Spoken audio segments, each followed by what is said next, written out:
Hi, I'm State Representative Chad McCoy, and I was the bill sponsor for House Bill 563.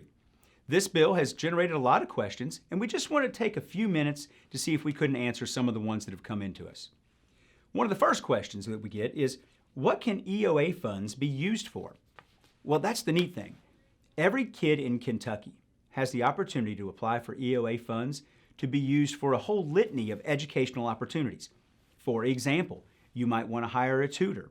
You might want to buy some materials or textbooks or supplements. You might want to take an online class. I always give the example, I grew up in Eastern Kentucky. My high school didn't offer calculus. My family would have been able to apply for one of these grants for me to go to Ashland Community College and take calculus. So there's just lots of things, but the main focus is this. Mom and Dad, if you don't have the money to help your child in the ways you want to help your child, here's an opportunity for you to access some funds to go and do what you think is best for your student. Here's another question we've gotten. Can't kids attend any public school they want now? The reason people are asking that question is one of the things in House Bill 563 is what I like to call the school without borders. It would allow a public school child to choose a different public school if that worked better for them and their family. And the answer is, can they do that now? Yeah, but only pursuant to what's called an interlocal agreement. And if you choose to go out of your district, so I live in Nelson County, for example, so let's say one of my students in Nelson County wanted to go to the independent school district in Bardstown. They would have to possibly pay tuition to go to the Bardstown school because the state portion of the SEEK money didn't follow them to the new district. Under this bill, the state money will follow them. Now, the receiving school still might want to charge a tuition because the bill does not require them to do anything other than adopt a policy. And it may be that their policy says, we want to charge tuition. But if they do, the education opportunity accounts allow the public student to use the grant money for that public school tuition. Another question we've gotten is, how does an EOA differ from a voucher? Well, and the interesting thing is they're very different. Under a voucher program, and a lot of states like Indiana next door to us have vouchers in addition to EOAs and charter schools. But what a voucher does is, with a voucher, the government gives you a coupon, if you will, for your portion of the state money. Then your family makes a decision about what school you want to go to. So for example, it could be a private school, even a Christian school or some religious school, and then you use that voucher to pay the tuition. This program is completely different from that. In this program, companies or individuals are going to make a tax donation, and they're going to get a tax credit. Now, something you got to remember is, in Kentucky, we give away billions in tax credits. So having a tax credit is not anything new. In fact, it's something that's been going on for years and years and years.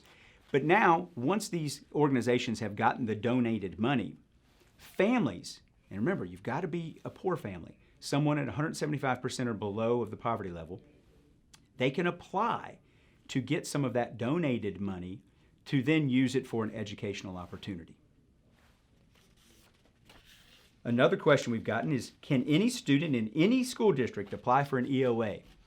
Yes, every student is eligible, but there's one caveat. You have to be below 175% of the reduced lunch level. And just because you do qualify for that doesn't mean at all that you're going to get money. All of these grants are means tested, just like all the other government grants are. If you think about a FASB form or anything you might apply for college, just because you applied and qualified doesn't mean you're going to get it. They're going to look at the family's ability to also pay, and then this would supplement. But I want to make clear, every student in every school district has this opportunity. This has nothing to do with only private schools. Another question we get a lot of is, can these funds be used for private schools? And the answer is, well, it depends on where you live. When the bill was originally drafted, it applied to every school, including private schools. But as the negotiations went on the bill, we took out private schools. And so the one that we presented on the floor was actually only for public schools. Then there was a floor amendment made. And on the floor amendment, they tried to put back in all private schools. Well, that floor amendment didn't make it. You can go look at the vote sheet on House Floor Amendment 2 to House Bill 563, and you can see the votes there. But there was another amendment that got added that allowed for private schools in some counties, and that passed, and we sent it to the Senate.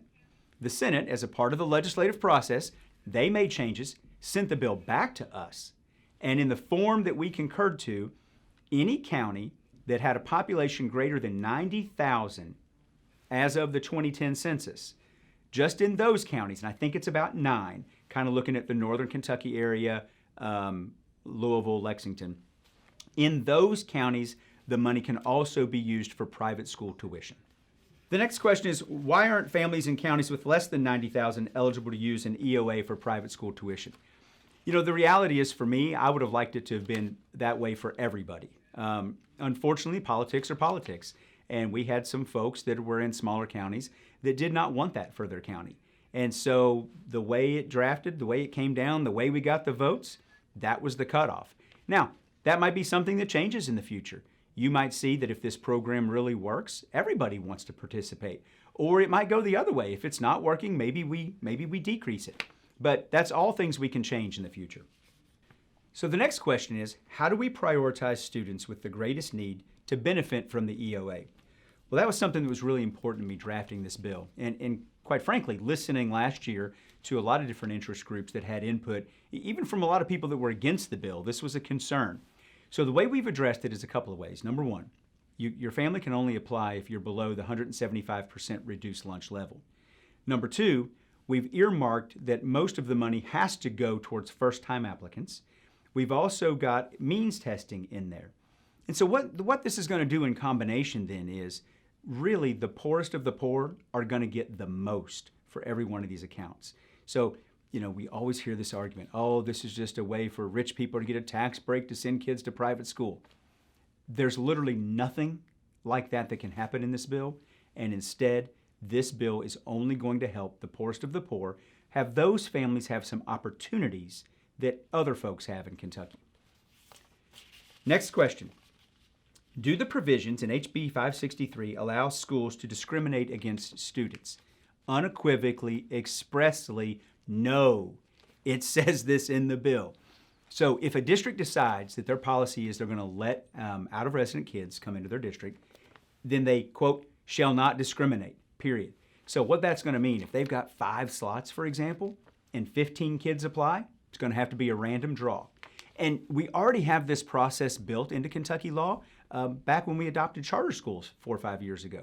You know, that was another big concern. Are charter schools only going to take, you know, the super smart kids or the easy to teach kids? And the answer to that is no, you're not allowed to discriminate. The next question is this. What do you say to those who claim this bill has been rushed through the legislature? You know, that's a common thing we hear, especially from people who aren't up here and understand the process. So I want to be clear about a couple things. House Bill 563 has 2 different parts to it. One is the School Without Borders part, and then one is the Education Opportunity Account part. They're both school choice, so we put them together in one bill. The School Without Borders part was actually drafted by the Senate, filed in the Senate, and the Senate had a hearing on it earlier in this session. So it's been publicly vetted. The EOA accounts, quite frankly, look at House Bill 149. It's that exact bill, been filed from almost the beginning of session. But more importantly, was filed last year, and the year before that, and the year before that. I think this is maybe the 9th year in a row. So these are bills, ideas, concepts that have been talked about, have been pushed, have had hearings, have had public input. Now, it is true that putting them together as one bill didn't happen until late in the session, but there's no substantive difference in what we were doing there. So I think it's technically correct, but inaccurate to say that these have been pushed through at the last with a big rush. Next question. Does HB 563 take money away from public schools? No. Are you kidding? This is literally $25 million that can be used for public schools. Remember, every single kid in Kentucky can apply for one of these grants. And so if your child goes to a public school right now, and hear me out, let's just say you live somewhere where they don't offer computer science. Your kid needs a computer to take the class, and you don't have the money for that. You could apply for one of these grants, and your child could now go buy a computer and then use that computer to take an online class to get not only high school credit, but probably AP credit and probably college credit, all at the same time. So this is money for everybody. Now, more importantly, it doesn't take any money from a public school. We're not changing the SEEK formula. We're not taking SEEK money from a public school. If your child goes to public school now and still goes to public school and uses this money for something else, the public school got nothing less. Furthermore, as a part of all of this process, we finally have an opportunity to fund full-day kindergarten, and that's going to be a lot of money coming into our public schools. The next question is, why do public school students need help with tuition? Well, the reason is, over the years, we've had these things called interlocal agreements or interlocal district agreements. I'm not 100% sure how they're all phrased. But the point is, because SEEK money only stays in your district, at least prior to this bill, if you were going to go to a different school district, you had to get their permission, and you weren't bringing in any money for them because the SEEK money stayed over there, you had to pay a tuition as well. I suspect that a lot of schools will continue that as their policy for taking out-of-district kids. The EOA money then will be there for poor people to use to pay that public school tuition. Next question. Are you providing private tutoring outside of school? Well, this bill doesn't actually provide anything other than a way for a family to try to apply for money to use for services. And if one of the services a mom and dad decided their child needed was a private tutor, then yeah, absolutely. That's something expressly allowed under this bill. So if you live anywhere in the state of Kentucky and your child has a particular need, they're not reading up to grade level, they're having some trouble in math, and you want to apply to get them a tutor, here's an opportunity for you to make an application. Again, but you've got to be at 175% of the reduced lunch level. If your family fits that criteria, you could apply to get money to go to an approved tutor. One thing to keep in mind, the Department of Revenue is regulating all of this. So, everybody who's going to make a donation and get an account has to be regulated. All the EOAs, the granting authorities, are going to be regulated. We're going to know where all of this money is going. Another question we get a lot of is, well, what type of testing is required and how does this enhance student outcome? It's funny to me that the folks in public school who are asking this question as a negative are also the ones that hate when we do the testing in the public schools. Because I think the reality is, this bill is not trying to say that a kid is going to have a better education or not have a better education. This bill is trying to give an opportunity to a family that doesn't have that opportunity now. And right now, if you're somebody who makes a lot of money in Kentucky, you can choose to send your kid wherever you want to school. You can choose to send them wherever private tutoring you want, whatever class you want them to take. And none of that's means tested either. This is about parents having a choice. And really, who knows better about your child, you or the government? I always come down to mom and dad know better. Another question that I get all the time on this is, what about recruiting athletes? Is this going to cause a problem? So I want to be clear. If a child transfers from one public school to another public school, pursuant to this policy, I expressly put in the bill they may not play sports for 1 full year. Honestly, I think that's unfair, but I really don't care. This is about education. This is not about athletics. Now, there's a lot of games that already get played, but I think the Kentucky High School Athletic Association already has policies and procedures to address it. I'm just taking it off the table.